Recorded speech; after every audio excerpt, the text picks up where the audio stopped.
మన కోసం మన వార్తలు అందించే ఏటీఎం న్యూస్ కు స్వాగతం. వినూత్నంగా నిరసన తెలియపరిచిన విశ్రాంత ఉపాధ్యాయులు లక్కు కృష్ణ ప్రసాద్. ఆత్మకూరు పట్టణ ప్రధాన రహదారిలో ఇటీవల రోడ్ల మరమ్మతుల కారణంగా ఏర్పడిన గుంతల్లో వేసిన మట్టి దుమ్ముగా రేగుతూ పట్టణ ప్రజలకు తీవ్ర సమస్యగా మారింది. భారీగా దుమ్ము రేగుతూ తీవ్ర ఇబ్బందిగా ఉన్న ఈ సమస్యపై అధికారులు పట్టించుకోవడం లేదని ఆత్మకూరు పట్టణ విశ్రాంత ఉపాధ్యాయులు ప్రజా సమాఖ్య సభ్యులు లక్కు కృష్ణప్రసాద్ వినూత్న తరహాలో తన నిరసన తెలియపరిచారు. దుమ్ము రేగుతున్న ప్రాంతంలో వాహనదారులకు పాదాచారులకు దుమ్ము నుంచి రక్షణగా మాస్కులు అందిస్తూ వినూత్న తరహాలో తమ నిరసన తెలిపారు. తీవ్రమైన దుమ్ముతో ప్రాణాంతకంగా మారుతున్న ఈ సమస్యను అధికారులు వెంటనే పరిష్కరించాలంటూ ఆయన కోరారు. ఆత్మకూరు పట్టణ నివాసిని.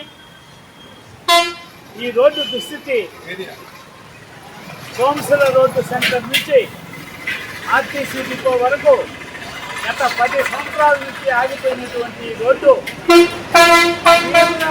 దుస్థిర స్థితిలోకి వచ్చేసింది. ఇక ఏమాత్రం ఈ రోడ్డులో ప్రయాణించడానికి వీలు లేని పరిస్థితి ఏర్పడి ఉంది.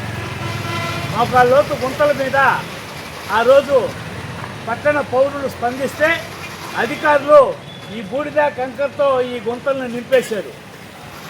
ఈ గుంతలు నిండిన తర్వాత సంతోషపడ్డారు 4 రోజుల వానకి.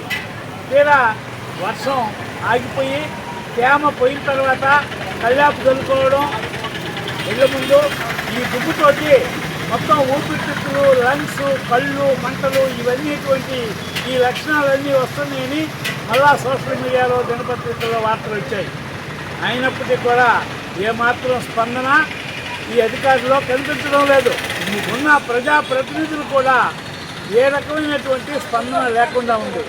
ట్రాఫిక్ చూస్తే విపరీతమైనటువంటి ట్రాఫిక్, ఈ ఏరియాను ట్రాఫిక్ జాములు ఉన్నాయి. అదనంగా రోజుకి సుమారు 10 ట్రిప్పర్లు నిరంతరం ఇసుక తోలత ఆ ట్రక్ వచ్చినప్పుడు విపరీతమైనటువంటి డస్ట్ చుట్టుపక్కల అంగళ్ళకి ఇళ్ళకి ఉన్న పరిస్థితి కనుక అధికారులు వెంటనే చర్యలు తీసుకొని ఈ దుమ్ము లేకుండా చర్యలు తీసుకోవాలా.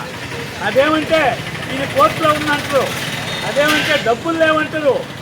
డబ్బులు లేకపోయినా కోర్టులో ఉన్న తాత్కాలికంగా 2-3 లక్షల రూపాయలతోటి తారు వేసి దుమ్ము లేకుండా చేయాల్సినటువంటి తాత్కాలిక పనులని మంత్రి గారు జోక్యం చేసుకొని చేయాలని చెప్పని ఆత్మకూరు పౌర సమాఖ్య తరఫున కోరుతున్నాం.